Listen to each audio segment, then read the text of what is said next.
So a couple of months ago, I removed all the biomedia from both of my FX6s, filtering this 210-gallon overstocked African Cichlid tank and replaced them with nothing but pot scrubbers. That's insane, right? What was I thinking? If you want to find out what happened to my tank, make sure to stick around.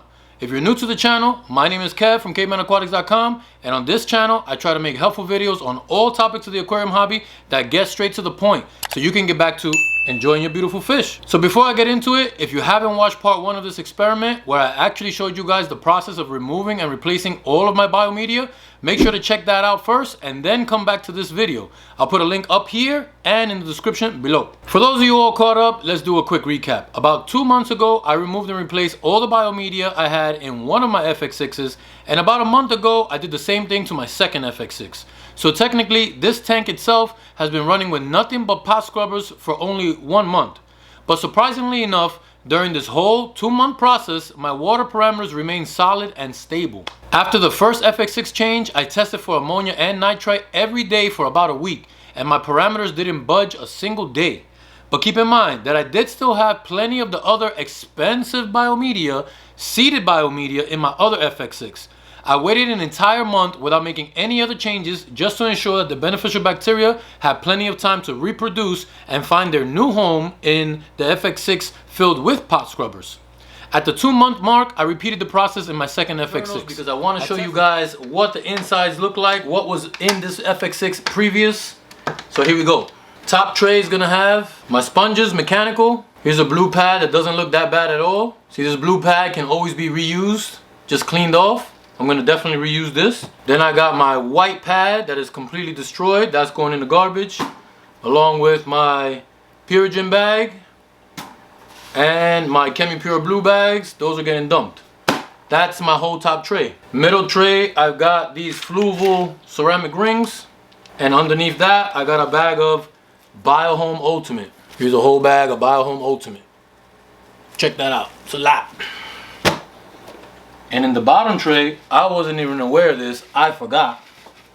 I got a whole bag of Matrix. So I got 3 different biomedias in this canister. I got the Fluval ceramic rings. I got BioHome Ultimate, which is super expensive. And I got Matrix, which is supposed to be one of the best. Getting rid of all this stuff. All this biomedia is getting out of here. Okay guys, so I cleaned out all my trays. Everything is nice and clean, ready for the new biomedia. I cleaned everything with tap water, including the sponges. So I must have killed off the majority of all the bacteria, which is kind of what I want. I want to start this FX6 right from scratch. So here we go with the pot scrubbies in the bottom tray. Let's do it. So just like in the last video, I stand them up, get more space with it. I was able to get 10 into each tray. So that's, excuse me, not 10, 12 in the bottom tray, 12 in your middle tray.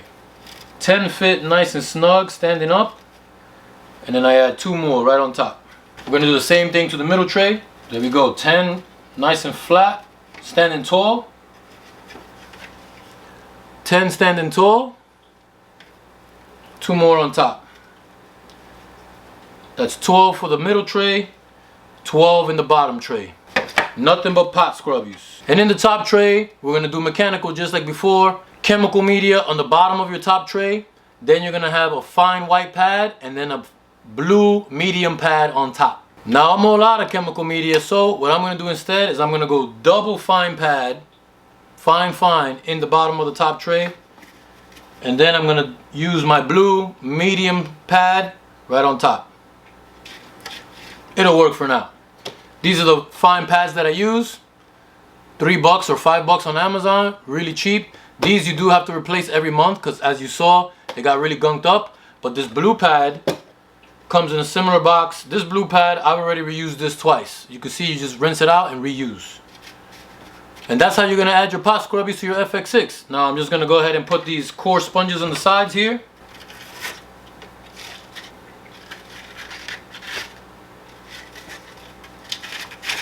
There you go guys, all packed in the FX6. I'm gonna go ahead and fill it up with water and then we're gonna hook it back up to the tank. Quick side note guys, you don't have to fill up this entire canister and lug this heavy old thing underneath your tank. You could go ahead and install it just like this, nice and light, nice and empty. Hook it up to your tank, and if your hoses were removed correctly, the siphon should be trapped inside your hoses. So when you hook the canister back up and you open your valves in the correct order, the siphon is going to push water into your canister. It's going to fill the whole thing up with your tank water. Now, you know what that means, right? The water level in your tank is going to drop. So you're going to have to refill your tank. Now, because I don't want to have to refill my tank, I'm going to go ahead and fill up the canister. I'll be right back. Okay, guys, canister is full, ready to go back in the tank. But before we do that, I feel like I should mention this one more time, just in case you didn't catch part 1 of this video. The only reason why I'm able to remove all of the biomedia in my canister all in one time is because I have a second FX6 on this tank that is fully seeded with beneficial bacteria.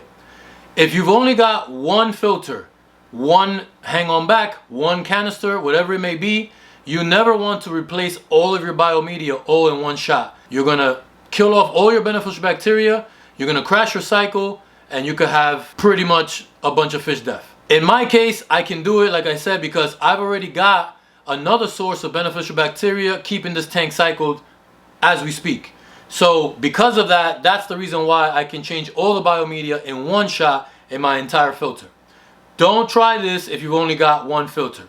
You've been warned. What you would want to do instead is gradually replace the biomedia inside your filter. 10% at a time, 25% at a time. Wait about a week in between and then do another 10 to 25% until you completely replace all the biomedia in your filter. Now, because this is basically a brand new setup with no beneficial bacteria in this canister, I like to give my bacteria a boost by adding stability, and this time I'm gonna add it in the right place. Does not go inside this tube. This tube is the out tube that goes back out to your tank. So I'm going to add it on this end, which will go down all the way to the bottom of the canister and then work its way through all of the surfaces, all of the sponges, all of the pot scrubbies, and then out to the tank. But that's just me. You don't really got to do that. You could just pour it right in the middle. To each his own. How much am I going to add? I'm going to add the complete dosage that this entire 2 tank takes right here into this canister to give this canister a little bit of a kick and a head start to growing the bacteria in the canister. So I didn't record any of the tests from the first FX6, but I'm going to start recording the second FX6. This is the first test, which was done yesterday. Yesterday was the first day after putting the pot scrubbers into the second FX6. As you can see, it's nice and yellow for ammonia. Yesterday, I did see a slight little hint of greenish in there, maybe just a little bit. So I added some stability to the tank yesterday. Today I didn't add any stability, and we're gonna do the test today compared to yesterday's test.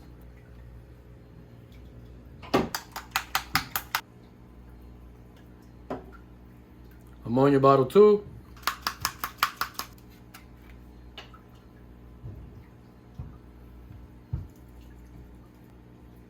Check out today's test, guys. Still yellow, maybe like a 0.25 of ammonia. So it might be starting to creep up. Let's compare with yesterday's result. Here's yesterday's yellow and today's. Not too far off. But just in case as a precaution, I'm gonna go ahead and add some safe to the tank. Keep an eye on it, and I'll be back tomorrow with tomorrow's test. So we're on day 3, guys. Here's day 1 and day 2. You can see they're both pretty much the same. I'm gonna go ahead and test for day 3. Here's day 3, guys. We're gonna give it a few minutes, see what happens. So about 5 minutes have passed. I don't know if you guys can see a pattern here, but day 1, 2, and 3 look exactly the same. There is no ammonia at all in this tank since putting the pot scrubbers in, and I can pretty much tell you that it's gonna remain this way. If there hasn't been an ammonia spike in 3 days, there isn't gonna be one, guys. On day 2 and 3, the ammonia test was back to 0 parts per million of ammonia, perfectly fine. Honestly, I didn't even bother to test for nitrite this time around because I knew that these pot scrubbers were doing their job and they were handling their business. So what makes a good biomedia? 1, the ability to provide surface area for beneficial bacteria to grow on. Check. 2, keeps your tank cycled and stable due to the growth of said beneficial bacteria. Check. That's it. List over. So guess what? Pot scrubbers accomplish that with ease. Now granted, some very expensive biomedia out there does claim to also reduce nitrates. Heavy emphasis on claims. The jury is still out on that one, in my humble opinion. These very economical pot scrubbers work just as well, if not better than the other expensive stuff on the market. If pot scrubbers can keep your ammonia at 0 and your nitrite at 0, essentially keeping your tank cycled, then why bother spending more than you have to on biomedia? We all know this hobby is expensive enough as it is. But not only are these pot scrubbers capable of providing plenty of surface area for your beneficial bacteria to grow on, keeping your tank cycled and stable, check out the water clarity of my tank. Since starting this process with the pot scrubbies, I never had a bacterial bloom, never had any cloudiness in my water at all. The tank has remained crystal clear. Now, I wouldn't give the pot scrubbers all the credit for crystal clear water. There are many other tactics that I use to keep the tank this way. If you haven't already, make sure to check out my free ebook with plenty of tips to get this kind of clarity. Link will be up here and in the description below. Now, I know that many of you watching this video that have already spent big bucks on all the expensive biomedia in all your tanks will comment about how much you love your Matrix or your Biomax or your Biohome or your whatever. Good for you. Continue using what works for you. Don't change a thing. But for those of you that feel this hobby is expensive enough as it is and wasting money on expensive biomedia when a $7 pack of pot scrubbers can give you the same results or even better, then I implore you to give these pot scrubbers a try. You will not be disappointed with your results.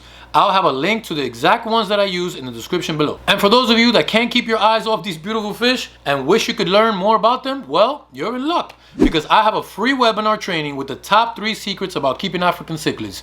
Make sure to check it out up here or in the description below. Now, what if I told you I could save you more than half the amount of time you take to do your water changes? Would you try it? Good. Then watch this video next, and I'll see you on the other side. Peace.